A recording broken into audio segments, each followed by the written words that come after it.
அன்று காலையில் ஆதித் எழுந்ததும் நேற்று தன் அம்மாவிடம் கொடுப்பதற்கு எடுத்து வைத்திருந்த அந்த 1.25 கோடி ரூபாய் செக்கை எடுத்து சரிபார்த்து மேஜையில் வைத்தவன் பின் காலை கடன்களை முடித்து வெளியில் வந்து உடையுடுத்தி கண்ணாடி முன் நின்றவனின் மனம் நேற்று தான் மீட்டிங்கில் இருக்கும்போது விடாது ஃபோன் செய்த வர்ஷாவை நினைத்தபடி முகத்தில் ஒரு சிரிப்பை உதிர்த்தவன், எப்பா, பிஸ்னஸை ஹேண்டில் பண்ணுவதை விட இவளை சமாளிக்கிறது தான் பெரிய விஷயமாக இருக்கு என்று வாய்விட்டே கூறினான்.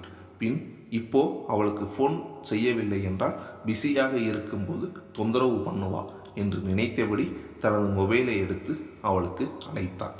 தூக்க கலக்கத்துடன் ஃபோனை எடுத்த வர்ஷா சோம்பல் கலையாத குரலில் ஃபோனில் குட் மார்னிங் ஆதித் என்றதும் ஆதித் தனது முத்தத்தை இச்சு என்று அழுத்தமாக ஃபோனில் அவளுக்கு கடத்தியவன் ஸ்வீட் மார்னிங் பேபி என்றான்.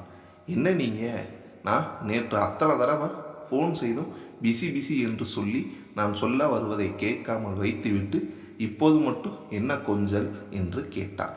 நீ கால் பண்ணும்போது ஒரு முக்கியமான மீட்டிங்கில் இருந்தேன், அதனால தான் பேச முடியல பேபி என்று பொறுமையாக அவளிடம் பேச நினைத்தாலும் அவனது குரலில் எரிச்சலின் சாயல் எட்டி பார்த்தது. நேற்று ஆதித் தன்னிடம் சரியாக பேசவில்லை என்று கோபத்தில் இருந்த வர்ஷாவிற்கு இன்று காலையிலே அவன் அழைத்து பேசவும் கொஞ்சம் தனிந்து இருந்தது. ஆனால் அவனின் பொறுமை இழந்து பேசும் குரலின் அடையாளம் கண்டுகொண்ட வர்ஷாவால் மட்டுப்படுத்த முடியாமல் நேற்றைய கோபம் வார்த்தையால் வெளிப்பட்டது. ஆக்சுவலாக நான் தான் உங்கள் மேலே எரிச்சல் படணும் ஆதித், பட் நீங்கள் ஏன் எரிச்சல் படுகிறீர்கள்? என்ன, அதுக்குள்ளே நான் உங்களுக்கு போர் அடிச்சு விட்டேனா? அவ்வளவு கஷ்டப்பட்ட ஒன்றும் நீங்கள் என்னிடம் பேச வேண்டாம் என்றாள் அவள். டென்ஷன் ஆனதும், ஏய் வர்ஷா, காலையிலே மூட அவுட் பண்ணாத, நான் நல்லபடியாக உங்கூட பேசி உன்னை கூல் பண்ணத்தான் இப்போ ஃபோன் பண்ணினேன்.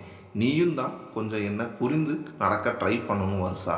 நான் பிஸியாக இருக்கேன்னு சொன்ன பிறகும் நேற்று திரும்ப திரும்ப ஃபோன் பண்ணினேன், அதை ஞாபகப்படுத்தினா எரிச்சல் வராதா? ஓகே பேபி, இப்போ சொல், நேற்று எதற்கு எனக்கு ஃபோன் பண்ணினேன் என்று கேட்டான் ஆதித். ஆதித் சிங்கம் போன்றவன், யாரிடமும் இதுவரை அவன் தனிந்து பேசியதில்லை. அவனுக்கு ஏற்ப மற்றவர்களை ஆட்டுவிப்பவன். ஏனோ வர்ஷாவிடம் இந்த அளவு அவன் இறங்கி பேசியதை அவளை அவனின் சரிபாதியாக ஆக்க நினைத்ததினால்தான். அவனின் குணம் வர்ஷாவிற்கு இத்தனை நாள் பழக்கத்தில் அறிந்ததுதான். இருந்தாலும் அவளும் இதுவரை யாரையும் அனுசரித்து நடக்கும் பழக்கம் இல்லை. ஆதலால் ஆதித்தின் அடக்குமுறை மனதின் ஒரு புறத்தை சிலிர்த்து எழ வைத்தாலும் காதல் கொண்டுள்ள மற்றொரு புறம் அவனுக்காக கொஞ்சம் அட்ஜஸ்ட் செய்ய வைத்தது வர்ஷாவை. எனவே தனது கோபத்தை தற்செயலாக ஒத்தி போட்டவள் கொஞ்சும் குரலில், ஆதித், நேற்று ரோசி சொன்னா ஒரு மாலின் பெயர் சொல்லி மாலில் உள்ள டைமண்ட் ஷோரூமில் லேட்டஸ்ட் கலெக்ஷன்ஸ் வந்திருக்குதாம். அவளுக்கு முன் அதில் உள்ள பெஸ்ட்டை நான் வாங்கணும் என்று நினைத்தேன். அதுதான் நீங்கள் ஃபோன் கூட பேச முடியாமல் இருந்தீங்களே, பிறகு எப்படி என் கூட ஷாப்பிங் உங்களால் வர முடியும் என்று தான் அவளுக்கு முன் வாங்க முடியாத ஏக்கத்தை குரலில் வலிய விட்டபடி அவனிடம் கூறினார். அவளின் ஏக்கத்தை போக்கும் விதமாக, என்னோட பேபி எதுக்கும் ஏங்கக்கூடாது, டுமாரோ ஆஃப்டர்நூன் நான் ஃப்ரீ தான், அப்போ போகலாம். ரோசி வாங்குவதை விட பெஸ்ட்டாக நான் உனக்கு வாங்கி கொடுக்கிறேன். அப்படி வாங்கி கொடுத்தால் என்னை ஸ்பெஷலாக கவனிக்கணும் என்று ஹஸ்கி வாய்ஸில் அவளிடம் கூறினான். நோ ஆதித், ஒன்லி கிஸ் மட்டும்தான், வேற எக்ஸ்பெக்டேஷன் வச்சுக்கிடாதீங்க ஆதித். அப்படி நிறைய எதிர்பார்த்தா எனக்கு நம் கல்யாணத்துக்கு பிறகு நீங்கள் வாங்கி கொடுங்க என்றான். அவனிடம் இருந்து பதில் வராது அமைதியாக இருந்த ஃபோனை பார்த்து தான் கூறியது அவனை கோபப்படுத்தி விட்டதோ என நினைத்தவள் அவனை சமாதானப்படுத்தும் நோக்கத்துடன், ஸ்வீட் டார்லிங், கோபமா? பதிலே காணா. நான் அல்ட்ரா மாடர்னாக இருந்தாலும் சில விஷயங்கள் நீங்கள் இப்படித்தான் இருக்கணும் என்று விடாப்படியாக இருக்கிறீர்களோ அதே போல் இந்த விஷயத்தில் கல்யாணமும் ஓர் லிமிட் வரை தான் அலோவ் பண்ணுவேன். நான் இப்படித்தான் ஆதித், உங்களால் வெயிட் பண்ண முடியாட்டி உடனே நம்ம மேரேஜிற்கு ஏற்பாடு செய்யுங்கள் என்றாள் வர்ஷா. வர்ஷா ஆதித் எல்லை தாண்ட நினைக்கும் போது எல்லாம் கல்யாணத்தை பற்றி பேசி அவனுக்கு தடை விதித்து விடுவாள். ஏனோ அவன் அவளிடம் காதல் கொள்வதில் இருந்த வேகம் கல்யாணம் என்று வருகையில் குறைவது போல் அவளுக்கு பட்டது. அது அவளுக்கு கொஞ்சம் சஞ்சலத்தை கொடுத்து இருந்தது. மேலும் அவளின் மேல் அவன் காண்பிக்கும் அடக்குமுறை வேறு அவளுக்குள் கொஞ்சம் பயத்தை ஏற்படுத்தி இருந்தது. ஆனால் ஆதித் அவளைத்தான் கல்யாணம் செய்ய போகிறோம் என்பதில் உறுதியாக இருந்தாலும் இப்பொழுது அவன் ஏற்றியிருக்கும் வேலை முடியும் வரை அவனால் கல்யாண ஏற்பாட்டில் முழுவதுமான ஈடுபாட்டுடன் இருக்க முடியாது என்பதனால்தான் கல்யாணத்தை கொஞ்சம் தள்ளி போட நினைத்திருந்தான். மேலும் அவனது கல்யாணத்திற்கு கட்டாயம் அப்பாவை உடன் கூப்பிட்டுத்தான் எல்லா ஏற்பாடுகளையும் செய்ய வேண்டும் என்று அவள் அம்மா ஜானகி அவனிடம் கண்ணீருடன் கோரிக்கை வைத்திருந்தாள். நீ உன் அப்பாவை இதுவரை எதற்கும் எதிர்பார்க்கவில்லை என்பது நான் காசுக்காக அவரை மணக்கவில்லை என்று காண்பித்து என் கௌரவத்தை காப்பாற்றியதோ அதேபோல் உன் தந்தை அவர்தான் என்பதை சபையில் காண்பித்து என் கற்புக்கு களங்கம் ஏற்படாமல் காப்பாற்றுவதும் உன் கடமையே என்று கூறியிருந்தார். தன்னைப் போலவே தோற்றத்தில் இருக்கும் வேலாயுதத்தை தான் அப்பா இல்லை என்று கூறினால் கூட யாரும் நம்ப மாட்டார்கள் என்றாலும் இதுவரை அவரின் பெயரையோ அல்லது தந்தை அவர்தான் என்று சென்னை வந்ததிலிருந்து யாரிடமும் அவன் கூறியதில்லை. தான் யாரிடமும் நெருக்கமாக பழகினால் அவர்களிடம் தன் குடும்ப விவரத்தை பகிர்ந்து கொள்ள வேண்டி இருக்குமோ என்ற காரணத்தால் பெர்சனலாக விஷயங்களை பகிர்ந்து கொள்ளும் அளவிற்கு யாரையும் அவன் நெருங்கி பழக அனுமதித்தில்லை. ஆனால் தான் பிஸ்னஸில் கால் பதித்து அதில் நன்கு வளர்ந்து வருவதை பொறுக்க முடியாத அவனின் தொழில் எதிரிகள் அவனது பெர்சனல் வாழ்க்கையை கையில் எடுத்து கதை கட்ட முயன்றபோது கூட அதை வேலாயுதம் தானாகவே முன்வந்து சில பத்திரிகையில் ஆதித் தன் மகன் என்று கூறி அவர்களின் பேச்சுக்கு முற்றுப்புள்ளி வைத்தார். அப்போது வேறு ஒரு பத்திரிகையில் இருந்து இளம் தொழில் அதிபர் விருது ஆதித் பெற்றதற்காக பேட்டி எடுக்க வந்த நிருபர் விஷமமாக, நீங்கள் தொழில் இந்த வயதில் இவ்வளவு பெரிய உச்சத்தை தொட்டதற்கு உங்கள் தந்தையின் சப்போர்ட்டும் அவரின் வழிகாட்டலுமே காரணம் என்கிறார்களே, அது உண்மையா என்று கேள்வி எழுப்பினார். அதற்கு திமிராக, என் பிறப்புக்கு மட்டும்தான் அவர் காரணம், மற்றபடி எனது வாழ்க்கையில் எனக்கும் அவருக்கும் வேறு தொடர்பு எதுவும் நான் வைத்து கொள்ளவில்லை என்று பேட்டி கொடுத்தார். அப்படிப்பட்டவன் இப்பொழுது மட்டும் கல்யாணத்திற்காக அவரிடம் போய் எனக்கு தந்தை என்ற ஸ்தானத்தில் சபையில் நில்லுங்கள் என்று கேட்க அவனுக்கு வாய் வரவில்லை. ஆனால் அவனின் அப்பா எப்போதடா தான் அவரை அப்பா என்று கூப்பிட்டு சபையில் அவரை நிறுத்துவோம் என காத்திருந்தார். அவரை ஆதித் தள்ளி நிறுத்தும் போது அவர் மனக்காயம் படுவதையும் உணர்ந்தே இருந்தான். வெளியில் அவருக்கு தான் தண்டனை கொடுப்பதாக நினைத்து அவரை தள்ளி வைத்தாலும் மனதினுள் அவனுக்கும் அவரின் மேல் அன்பு இருக்கத்தான் செய்தது. வர்ஷாவின் ஸ்வீட் டார்லிங் கோபமா என்ன, பதிலையே காணோம் என்ற குரலில் சுயநிலை அடைந்த ஆதித், நத்திங் பேபி, நம்ம மேரேஜுக்கு கொஞ்சம் வெயிட் பண்ணு, எனக்கு கொஞ்சம் வேலை முடிக்க வேண்டியிருக்கு, அதை முடித்ததும் டும் டும் தான், பிறகு உங்ககிட்ட மற்றதுக்கெல்லாம் நான் எதுக்கு அனுமதி கேட்கணும், இப்போ நீ தராததுக்கும் சேர்த்து வட்டி போட்டு நான் வசூலித்து கொள்வேன். ஓகே, டுமாரோ ஆஃப்டர்நூன் 3 மணிக்கு ஒன்று பிக்கப் பண்ணி கொள்கிறேன், பாய் பேபி என்றவன் ஃபோனை கட் செய்து பாக்கெட்டில் போட்டவன் தன் அம்மாவிடம் கொடுக்க எடுத்து வைத்திருந்த அந்த செக்கை எடுத்துக்கொண்டு கீழே டைனிங் ரூமிற்கு வந்தான்.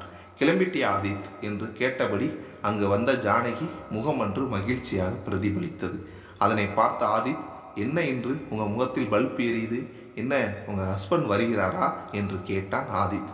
அவன் அவ்வாறு கேட்டதும், போடா போக்கிரி, நான் எப்பவும் போல தான் இருக்கிறேன், நீ உட்காரு, உனக்கு சாப்பாடை எடுத்து வைக்கிறேன் என்று அவனுக்கு பரிமாறிய ஐட்டங்களை பார்த்ததுமே அவனுக்கு இன்று இருக்கும் உணவு வகைகளை கண்டு அவன் நினைத்தது சரிதான் என்பது போன்ற ஒரு பார்வையை தனது அம்மாவின் மீது செலுத்தியவன், அது என்ன, உங்கள் வீட்டுக்காரர் வரும்போது எல்லாம் அடை தோசை, கார சட்னி, வடன்னு அமர்க்கலப்படுத்துறீங்க, இல்லாட்டி எனக்கு வெறும் சத்து மாவு கூழு, ஃப்ரூட் சாலட் மட்டும் பண்ணுறீங்க என்று வேண்டுமென்றே சீண்டினான்.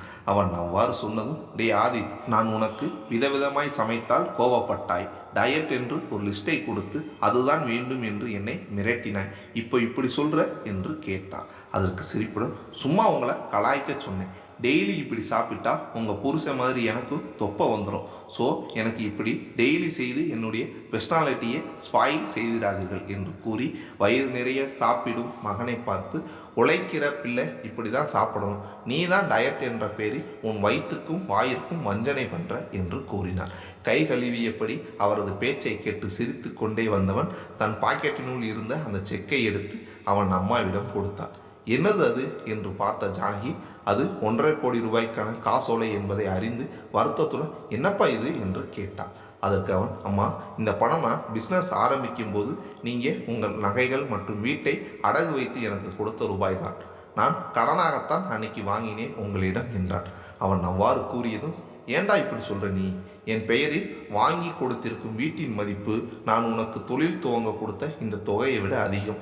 அப்படி இருக்க நீ இதை எனக்கு திரும்பி கொடுக்கிறேன் என்று சொல்வது எனக்கு வருத்தமாக இருக்கு ஆதித் என்றார். அம்மா, அன்னைக்கு நான் உங்கள் பணம் என்று நீங்கள் கொடுக்கும் போதே நான் வாங்க மாட்டேன் என்று தான் சொன்னேன்.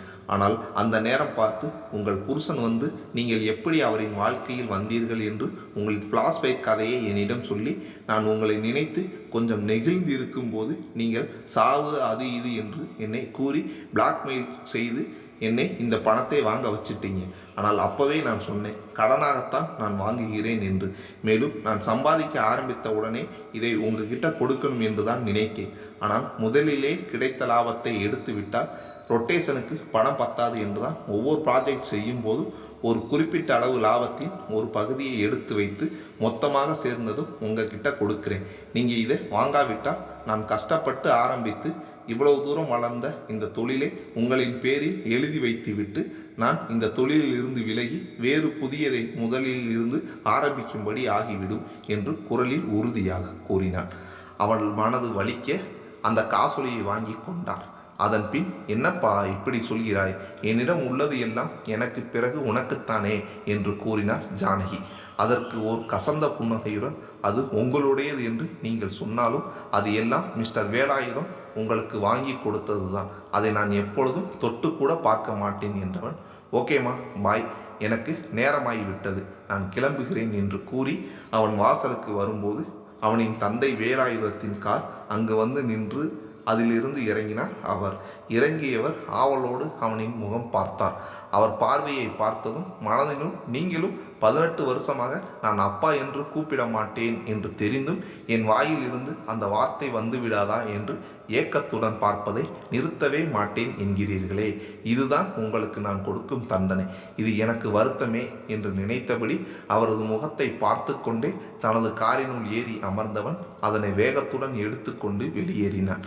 ஆதித்தின் மனம் ஏனோ இன்று தன் அம்மாவிடம் பேசிய பேச்சுக்கு பின்னும் தனது அப்பாவின் ஏக்கமான பார்வையை கண்டும் நீண்ட நாளுக்கு பின் திரும்பவும் இன்று கடவுளை சபித்தது. எதற்கு எனக்கு இந்த நிலை? என்மேல் பாசமான அம்மாவும் அப்பாவும் இருந்தும் என்னால் அவர்களின் முறையற்ற திருமணத்தால் நான் அடைந்த அவமானத்தால் அவர்களை புறக்கணித்து என்னை நானே தனிமைப்படுத்திக் கொள்ளும் நிலையை உறவுகளை பற்றி புரிந்தும் புரியாமலும் இருந்த அந்த 8ஆம் வகுப்பு குழந்தை பருவத்திலேயே கொடுத்தாய் என மருகினான். ஏனோ இன்று தனது ஆபீஸ் போய் தனது வேலையில் ஈடுபாட்டுடன் செய்ய முடியும் என தோன்றவில்லை. எனவே தனது பிஏவி மொபைலில் தொடர்பு கொண்டு இன்றைக்கு தனக்கு முக்கியமான சந்திப்புகள் எதுவும் இல்லை என்பதை உறுதிப்படுத்தி கொண்டு இன்று தன்னை எதற்கும் தொந்தரவு பண்ண வேண்டாம் என்று கூறியவன் முதலில் அவனுக்கென்று அவன் கட்டிய பங்களாவிற்கு வந்தான்.